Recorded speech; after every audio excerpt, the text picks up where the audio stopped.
Hello, hello, everyone. Happy Monday. We're on the heels of a long holiday weekend. I hope you had a fabulous Thanksgiving. We have a loaded live stream this evening. It's evening for me at 6 o'clock here on the East Coast, 3 p.m. On the West Coast, our leadership team is already popping on in the chat on YouTube. I see Mary and Joy are both in the chat. So if you are watching on YouTube, chat them up. Let us know that you're here for the live stream. Let us know where you are watching from.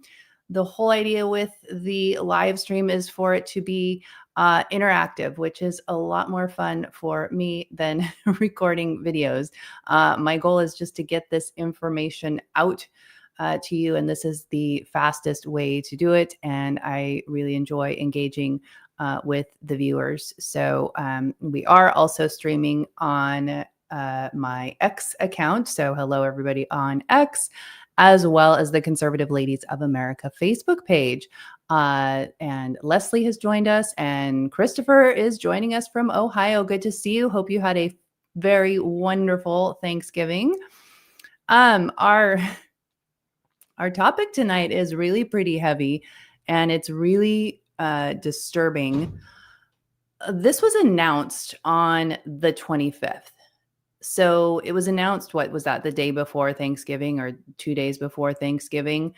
So really right before a holiday weekend when most people are not going to be dialed into the things going on in Congress or thinking about upcoming committee hearings in Washington, D.C. No, they're thinking about Thanksgiving and Black Friday and Cyber Monday and being with family and friends and doing all sorts of holiday things. This is a tactic, of course, that I guess anyone would use when they want to slide something under the radar.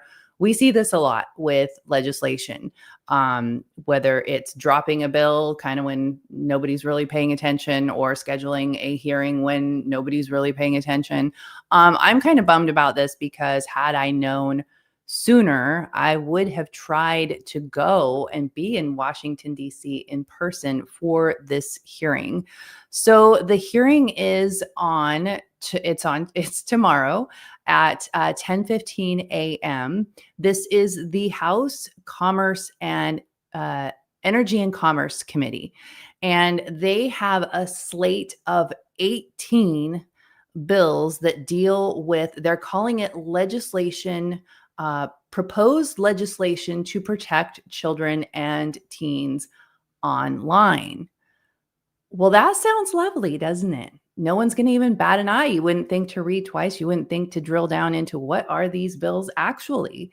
And it is really, we expect these kinds of strategies from the Democrats, make it sound like something really nice.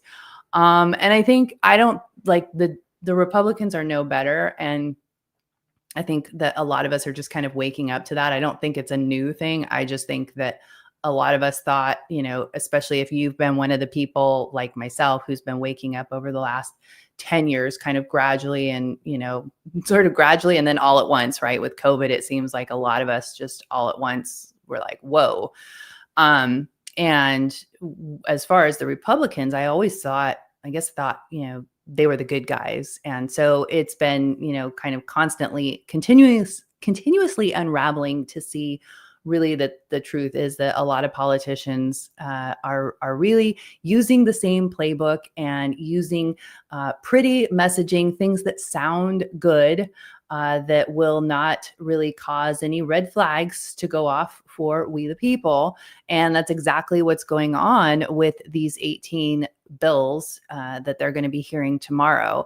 And there's half of the bills are really low alarm, but half of them are extremely alarming and really have the common theme of creating an infrastructure to usher in digital ID. And what's really frustrating about that to me is that it's the Republicans doing it. So 83% of the bills that are being heard tomorrow are sponsored by Republicans, prime sponsored by Republicans. The other 17% are bipartisan. So the Republicans are in on all of it.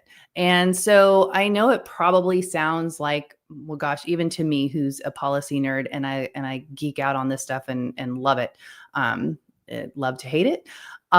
It's overwhelming, and so I'm sure for people that aren't in this all the time, it's extremely overwhelming. And so I want to try to break this down for you guys, make it really easy to understand, and trying not to overwhelm you, but I want you to walk away from this video with a pretty good understanding of what all of these policies do.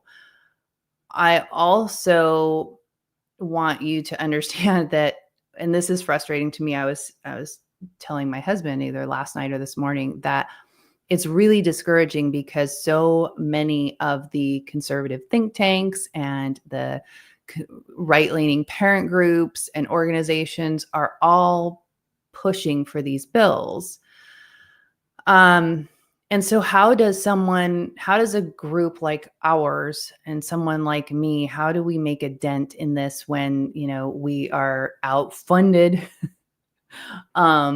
And like these people have so many resources, and a lot of citizens just kind of blindly trust them. I know I would have up until a few years ago when I started digging into these bills myself. I would have trusted what they told me, and I wouldn't have even bothered to look at the bill. I would have just gone off of what they said. So that's really discouraging for me, and I'm sure for a lot of you who are watching who pay attention to groups like the Heritage Foundation and Focus on the Family. And, the group that's really leading a few of these bills is called the Digital Childhood Alliance. And Senator Brian Lenny from Idaho, he's a state senator in Idaho. He has really done a deep dive at who is behind. Digital Childhood Alliance just came online in January of this year. And so he's gone and done the deep dive on who is behind the Digital Childhood Alliance. And because what they've done is they've mobilized all of these parent organizations to support some of these digital surveillance type of bills. And I think a lot of these people that are supporting it don't know exactly the harms. So without further ado, let's dig in and let's start going through these bills. I'll show you just really quickly the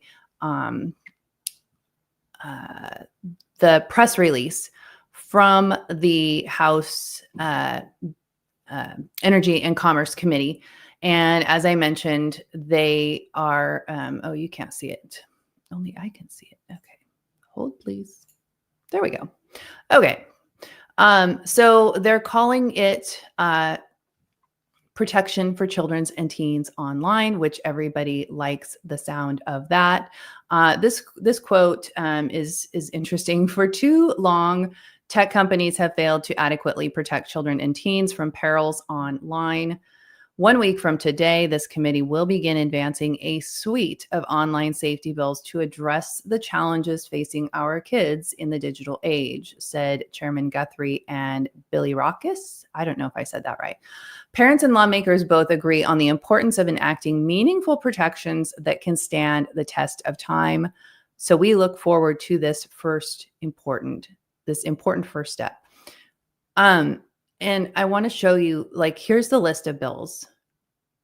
Some of them don't even have numbers yet. And so, you can drill down on each of these. So if you just if you want to look at this for yourself, energycommerce.house.gov. And if you go under there at the news and media, if you click on press releases, that is where you will find it. So what I think is interesting is they're not just hearing a couple of bills about protecting children online.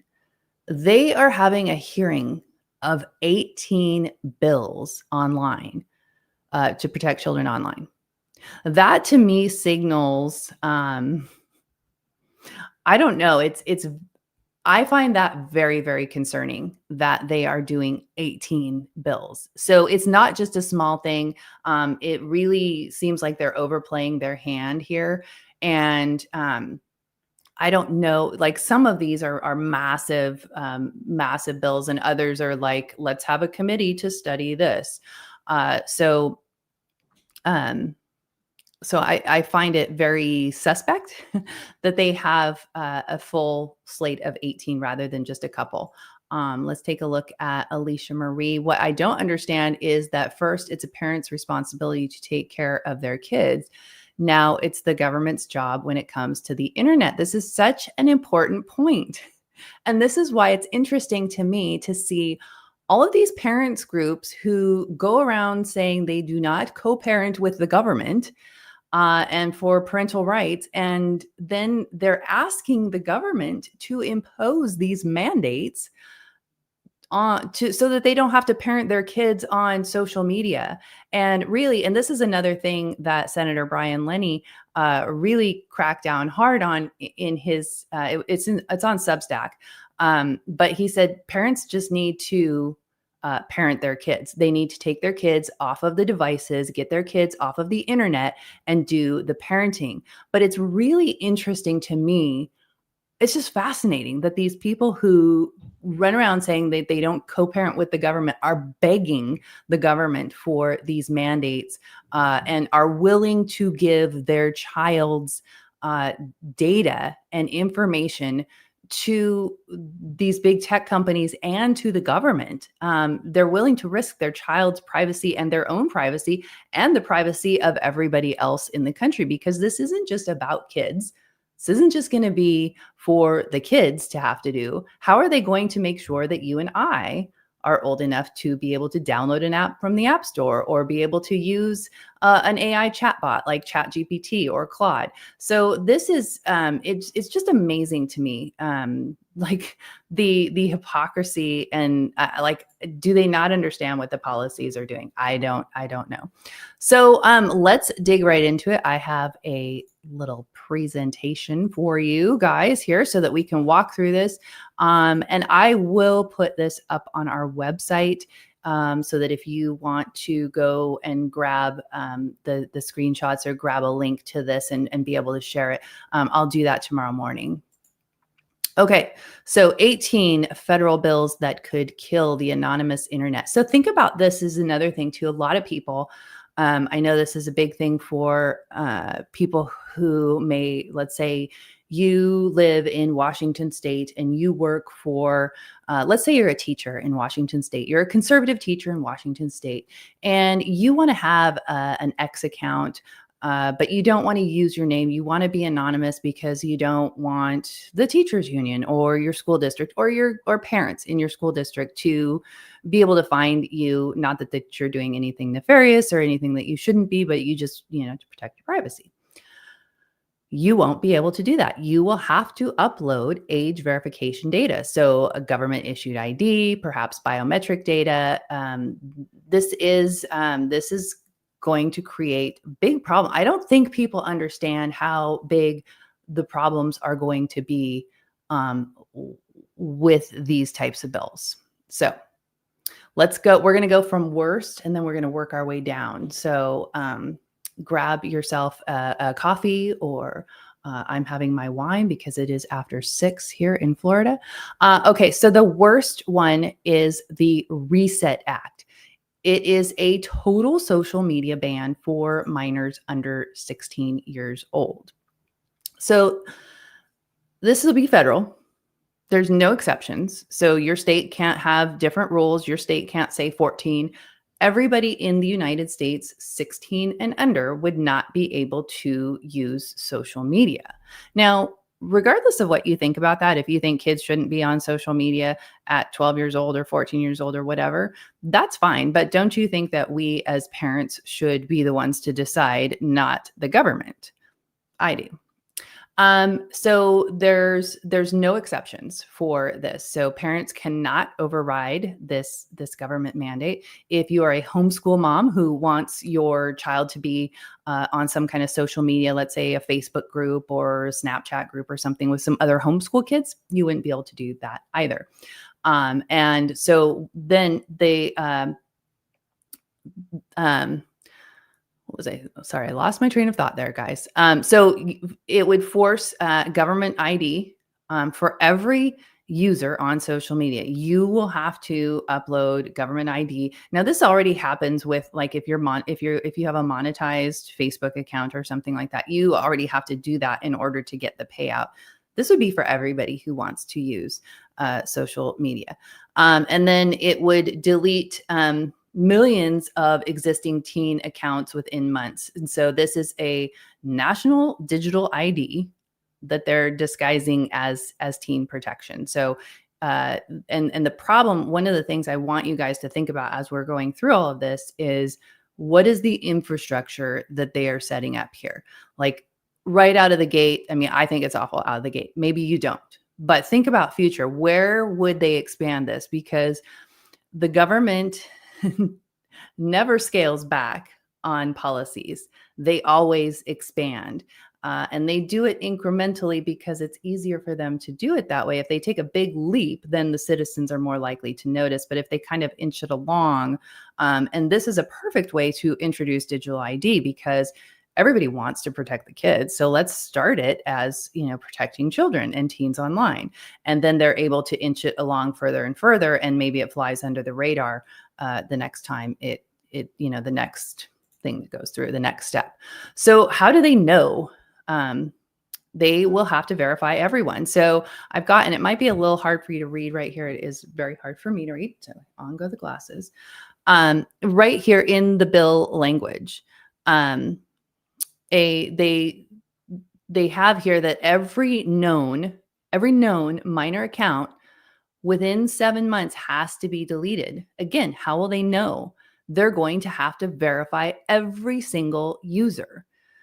And then they have the, once the ID identification pipeline is laid, they're not going to dial it back. Like I said, they're going to expand on this. And so this is a big piece of this Reset Act is they're going to have to verify every single user in America. Now, one of the things I want to go back to real quick here is because I said that it's going to be a total ban on social media for minors. Now, it doesn't.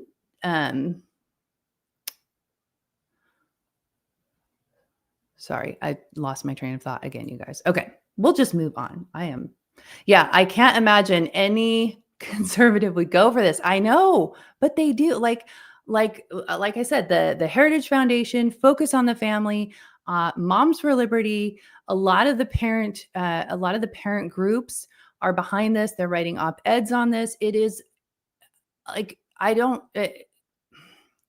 understand how it works because we actually got asked by Senator Ted Cruz's office. This was a couple of years ago. I think it was 2023 when he was putting out a bill. It got scrapped. It ultimately got scrapped. But and they asked us if we would support the bill. They sent me the bill. I read the bill. Our team read the bill.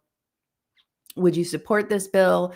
And, I think we ended up ultimately supporting the bill. And then they want you to write op-eds and put out blog posts and social media posts and all of that. So that's kind of that is how these politicians, these lawmakers mobilize and get approval for, support for their policies. And these particular bills have been very effectively mobilized by Republican lawmakers, and they've really tapped into some of these larger right-wing groups or think tank organizations.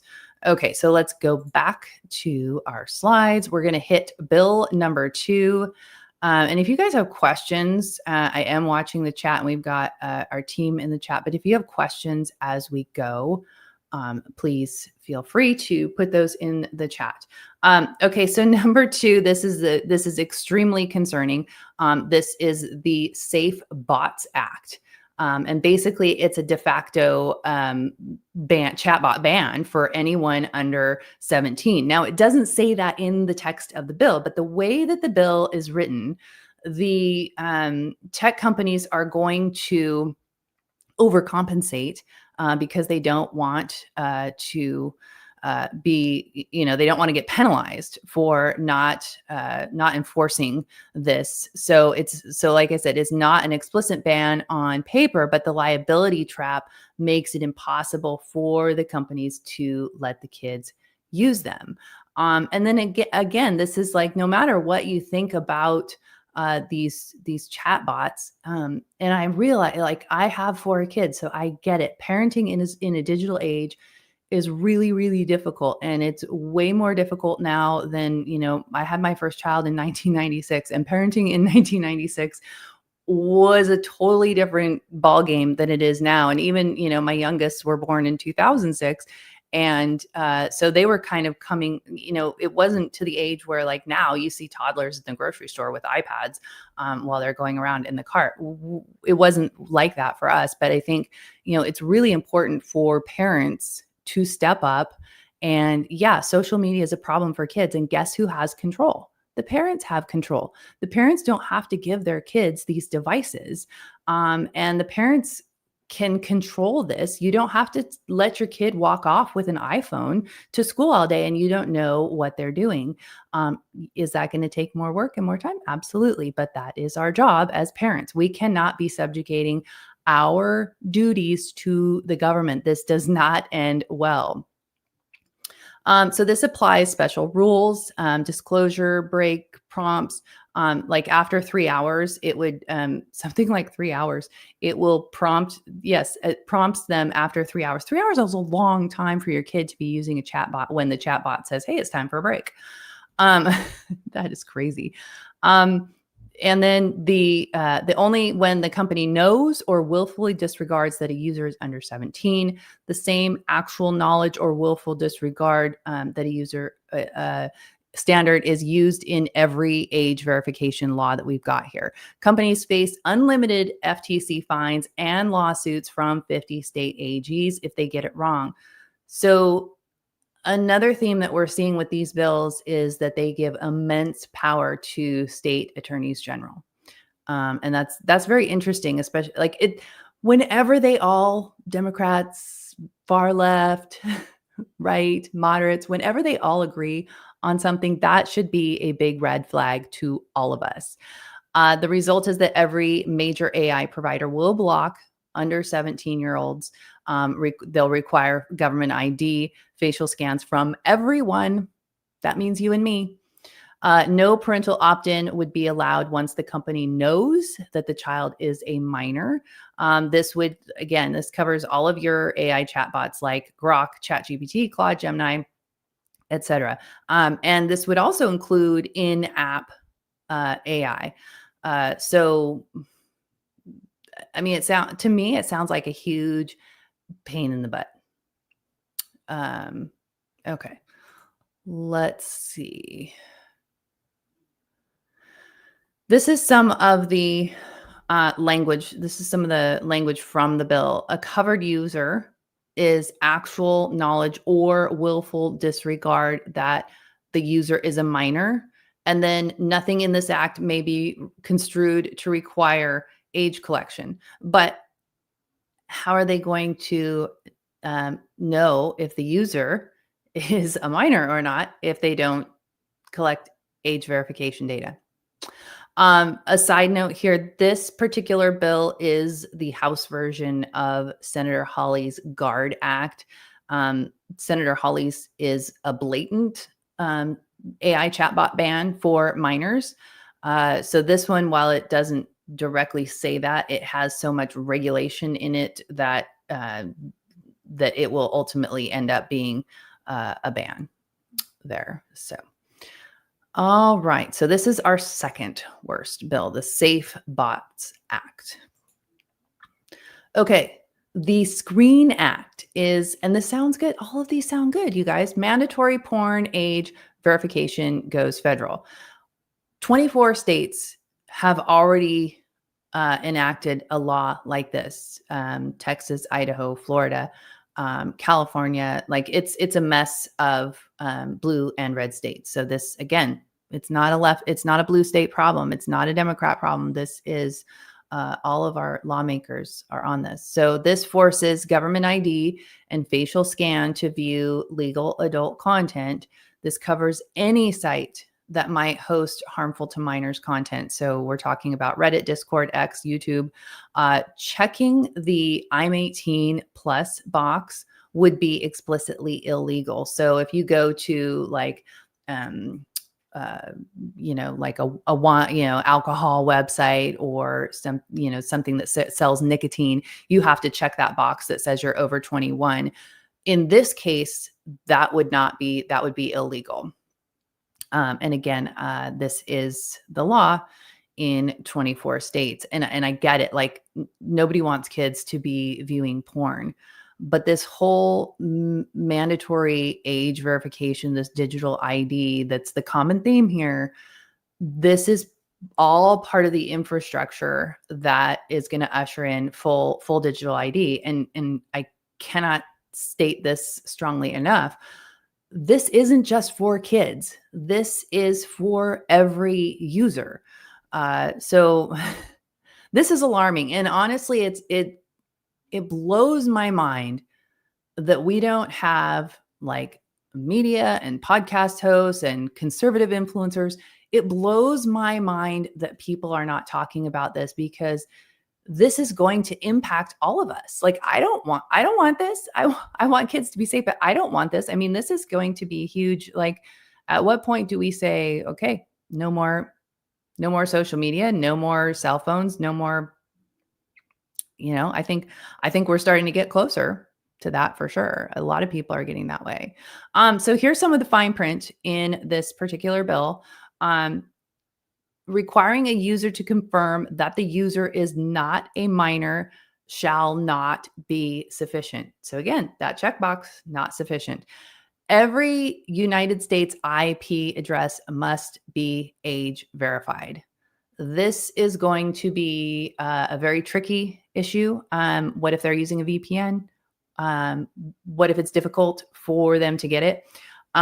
So a number of issues. This is really going to make things a headache. Bottom line is, the pipes built for porn tomorrow are the pipes used to silence you the day after. Right before I came on live, I saw a post from somebody I'm friends with on Facebook, and she had been trying to post a Substack about election integrity in Washington, and Facebook wasn't letting her post it. And so, I feel like a lot of people have forgotten about COVID and, election integrity and things that we weren't able to post on social media. This is the direction that we are heading with all of these types of bills that we're seeing here. So this is the Screen Act. And I know, like, again, it's the title being, about, porn age verification. Nobody bats an eye to that, because that sounds great. We all want, that in theory, that sounds great. Okay. You've maybe heard about KOSA, the Kids Online Safety Act. This passed through the Senate last year. I want to say it was like 93-7 or something like that. And Rand Paul was one of the no votes on that because of the privacy issues, the surveillance, and that this really ushers in some digital ID and is unconstitutional. So this is the House version, and it is a little bit different. However, keep in mind that as these bills go through the legislative process, they often get amended. So if there's something that they took out, maybe to appease a certain politician or lawmaker, that is likely to get put back in. And through the research I've been doing on KOSA, that's what I'm hearing, is that the slightly better that they made it is going to revert back to the Senate version, because basically people all have the appetite for that. So it creates a duty of care to prevent anxiety, depression, eating disorders, and suicide. It gives the FTC and state AGs power to decide what content harms kids. All right, friends in Washington, what do you think Attorney General Nick Brown might decide that harms kids? In Washington state, they passed Senate Bill 5599 in 2023 because kids need to be protected from their parents who won't maybe allow them to get gender affirming care or maybe an abortion. And so they can do these things without parent notification or parent consent because they have to be protected from these maybe non-supporting parents. So you have, all of this depends on the lens that whoever's in charge sees things through.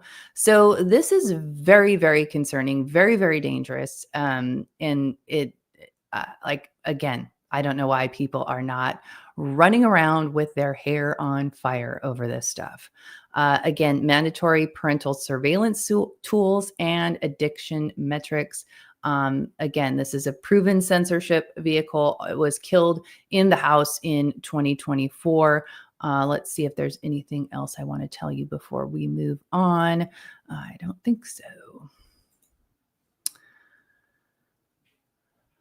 Okay, so this is, again, the platforms must, quote, prevent and mitigate. That's the language that is in the bill. The promotion of anxiety, depression, eating disorders, suicide, and substance abuse.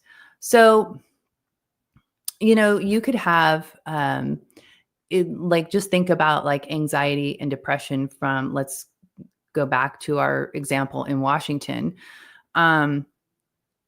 If parents are not supportive of a child's gender identity, expression, sexual identity, or expression, that could cause them anxiety or depression, according to Washington state Democrats.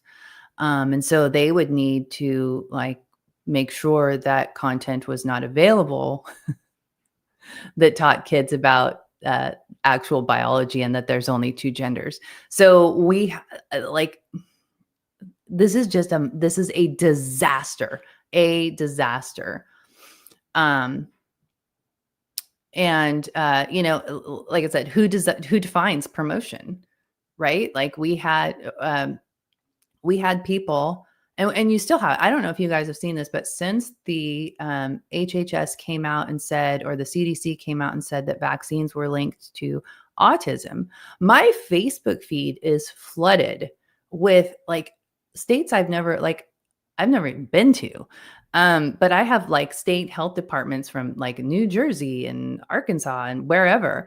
And they're saying, basically that vaccines do not cause autism and vaccines are safe, and they're pushing for the vaccines. So you have, and if you've seen what's going on with some of these Democrat governors, you really have a divided country. So you're going to have one set of people that's saying let's just keep going with this vaccine thing. You're going to have one state that's going to allow the content to say things, like autism and vaccines. And the other state is going to say that vaccines don't cause autism. So,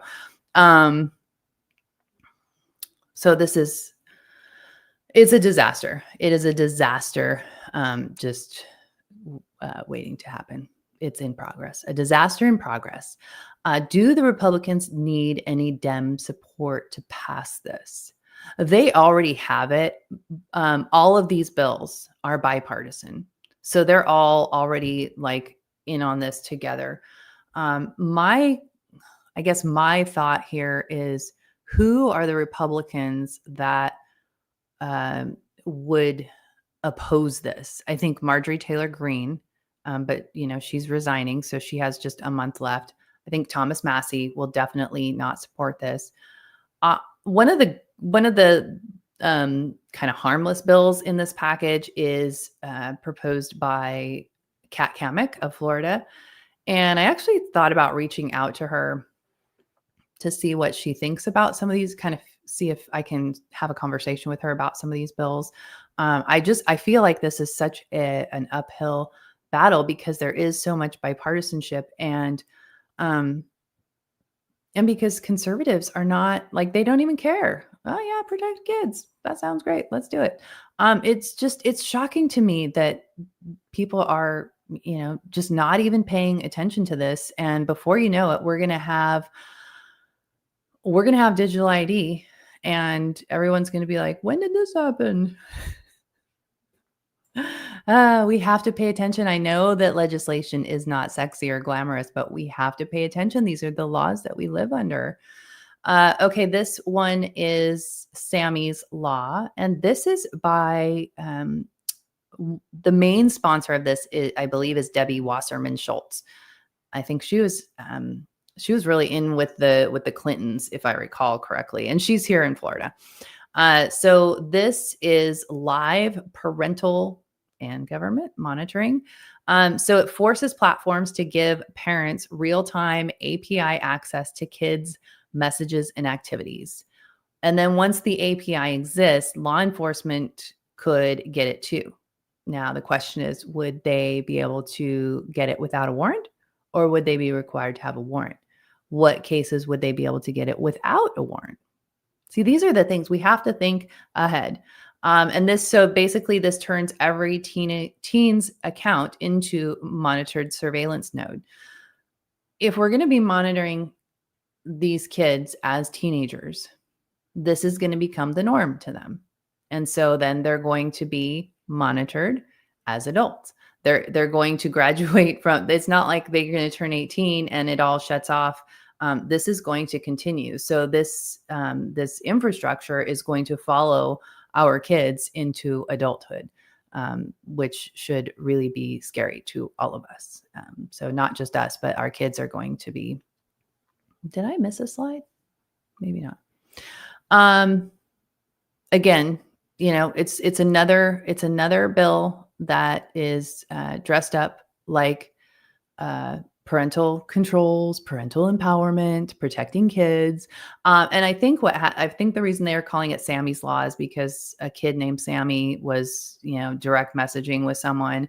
And I'm not sure if there was abuse or there was a death or something like that. But, and all of those are heartbreaking situations. And I wish that instead of bringing in government mandates when tragedy strikes, we could say, okay, how do we as parents, how do we as a community change our behavior so that these things aren't happening? And I think like a huge lesson that we should have learned already is that we can't just hand our children a device and access to social media and the internet and AI chatbots and expect that things are going to go well. We have had enough lessons now that we know this is not a good idea. And that means that parents need to parent, and they need to find and use parental control tools. I understand, we have 2 boys. Yes, I mean, like, parents being parents and not buddies. Exactly. We have 2 boys, and when they got, into their early teens, they were, figuring out how to hack around things. And fortunately, my husband is he works for big tech, and so he was able to circumvent that pretty good. But the boys were very, very tricky, and we both have said, we're a blended family. We got married in 2019, and we've both said that if we had it to do over again, the biggest change we would make is not giving our children devices and access to social media until a lot later. So yes, parents need to be parents, not buddies. And don't be lazy.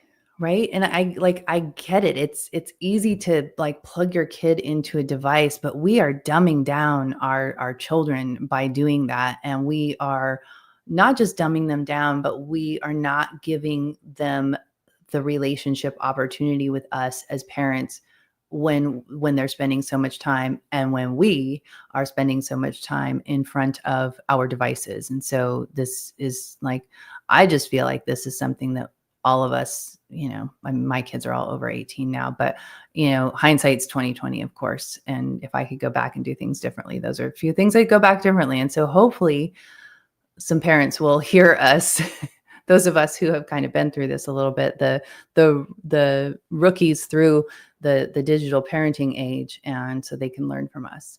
All right. Let's see. Do I have one more? No, this is it. Okay.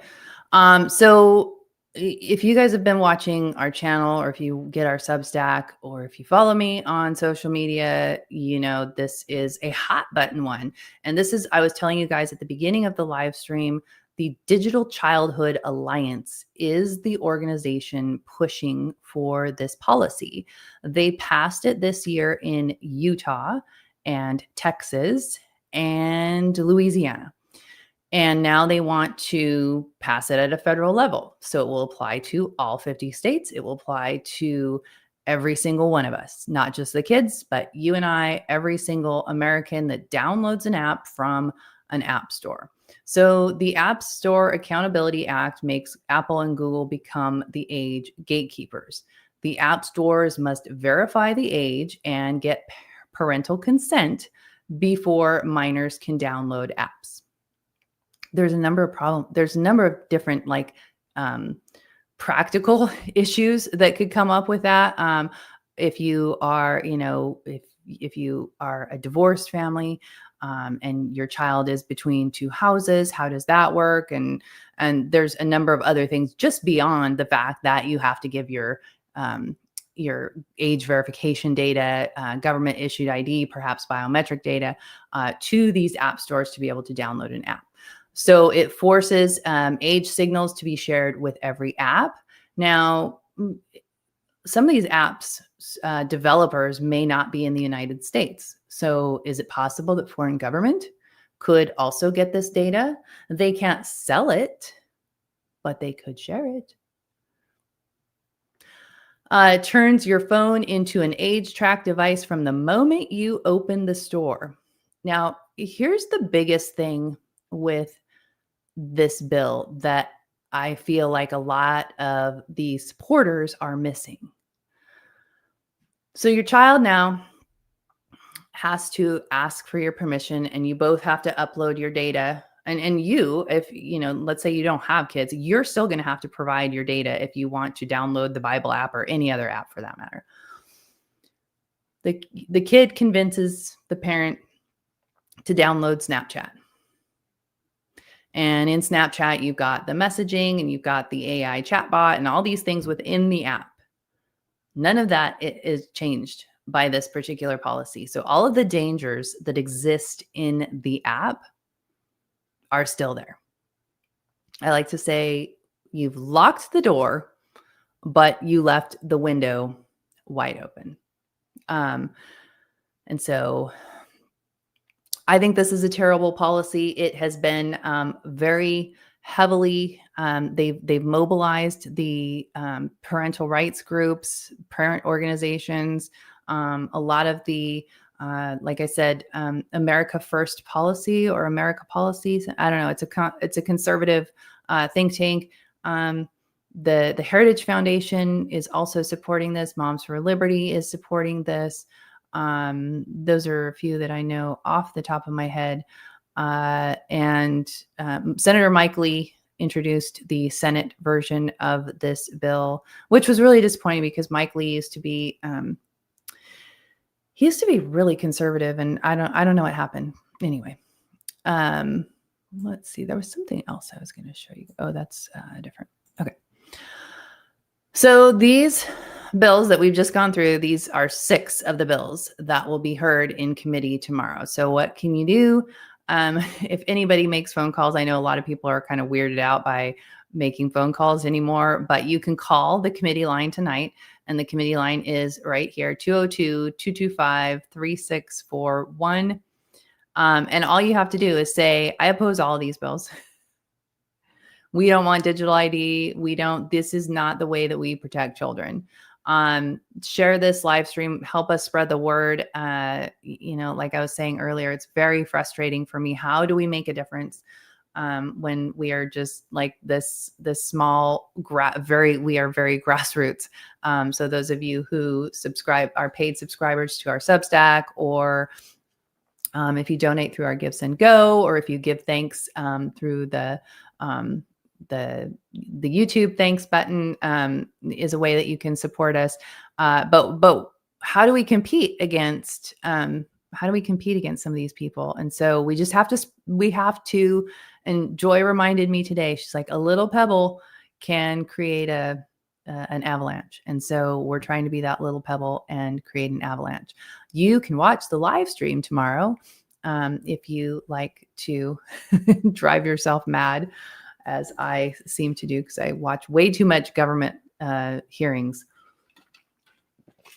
It never makes me happy. Here is just sort of a kind of a quick chart on these bills. So you've got number one is the Reset Act. I'm not able to see that very well. Hopefully you guys can see that better than I can. The total under 16 social media ban forces government ID on every user. The digital ID risk on that is extreme. The second worst bill is the Safe Bots Act.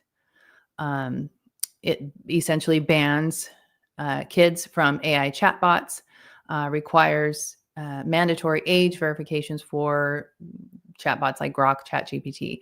Another extreme risk for digital ID. Number three is the Screen Act. That is the age verification for porn sites. Again, that is a good idea, but it's digital ID, another extreme digital ID risk. Number four is the Kids Online Safety Act, or KOSA.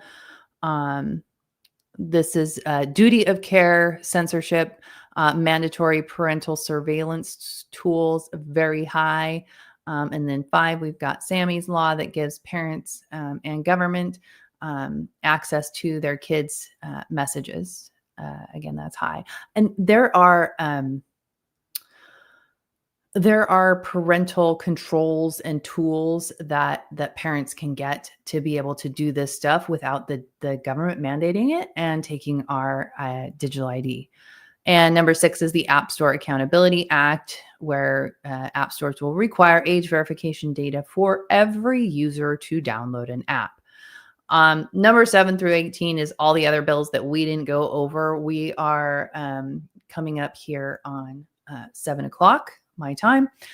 So we've been going a little over 45 minutes, and because they're low to no digital ID risk. So I didn't want to waste your time going over those other bills. But you can if you go to our Substack, you can read the last 3 Substack posts have been about this hearing that's happening tomorrow and the different bills. And so I've got everything hyperlinked in there. That's one of the things that's really important to me when we put out information to you guys. We want to make sure that we share our work so that you can go directly to the source that we're pulling our information from. So if you're not a subscriber to our Substack, please go do that. Please go you can subscribe for free. If you want to support our organization, you can become a paid subscriber. We really, really appreciate that. But please do go there, regardless of whether you're free or paid subscriber, and read through these articles, these last 3 articles especially. We've tried to make it really easy to read and easy to understand for just the average citizen. And then share that as much as you can. Share this live stream far and wide. We really need to get to spread the word, and we need to wake people up, and we need people to understand that I've started calling it, I think I just started calling it this the other day, but the political industrial complex. And that encapsulates the politicians, the legislators, the every level of government, the influencers and the think tanks and these very heavily funded policy organizations and the lobbyists and all these people that are pushing things in a direction to get things passed that are not necessarily in the best interest of the American people. And my biggest thing, and this is what I've always done since 2021 when I started digging into legislation, is how does this align with the Constitution? Is this policy constitutional? What are the constitutional challenges? That is the most important, and it seems that it's not too much to ask for our lawmakers to ensure that the policies that they're proposing and that they're passing are in alignment with our Constitution, but they do not do that. And unfortunately, most of the policies that we see proposed from either side really have a lot of constitutional issues. As a conservative, as a true conservative, I don't believe that more government is better. More government usually means less rights for we the people. And I just want to reiterate that we as parents cannot ask the government to do our duty. We cannot outsource our role as parents to the government in any way. It's very incongruent to ask the government to impose mandates on social media so that you don't have to do your job as a parent and control your child's social media access and what they're doing online. Yes, there are some guardrails that we could put in place for, some of these AI providers and social media platforms and things like that don't require American citizens to provide their digital ID in order to, use these services. This is not the way. And it's shocking to me. It shouldn't be, but it is. And that so many people are just, it's just like there's just a line of sheep saying, oh, whatever. So yes, Joy says, parent up. God didn't give your kids to the government. He gave them to you. Amen. And so we can't say we want parental rights and ask the government to impose these mandates where it seems like it would make our lives easier. I guess, I think, I don't know. I think a lot of people maybe don't understand the full ramifications of doing something like this and don't understand the long-term impacts that these policies are going to have. I wish that I wish I could end on a happy note and say, we're all going to call and tell them we oppose this, and then they're not going to pass it. Unfortunately, I think that a number of these bills are going to get passed and they are going to become law. I don't see that we have enough opposition to stop it. But I will go down kicking and screaming. I will make as much noise as I possibly can. And I hope that you will too. So please do share this. Please share this live stream far and wide and let others know about these. Share our Substacks. That would be awesome as well. Thank you so much, everybody, for joining me tonight and our team. Thanks to our team. Joy, Leslie, and Mary in the chat have been awesome. And we have a great team that truly just loves America and wants to save America. So prayers and blessed days to you all as well. I will see you guys next time. Again, thanks for joining us and have a great rest of your Monday and have a great week.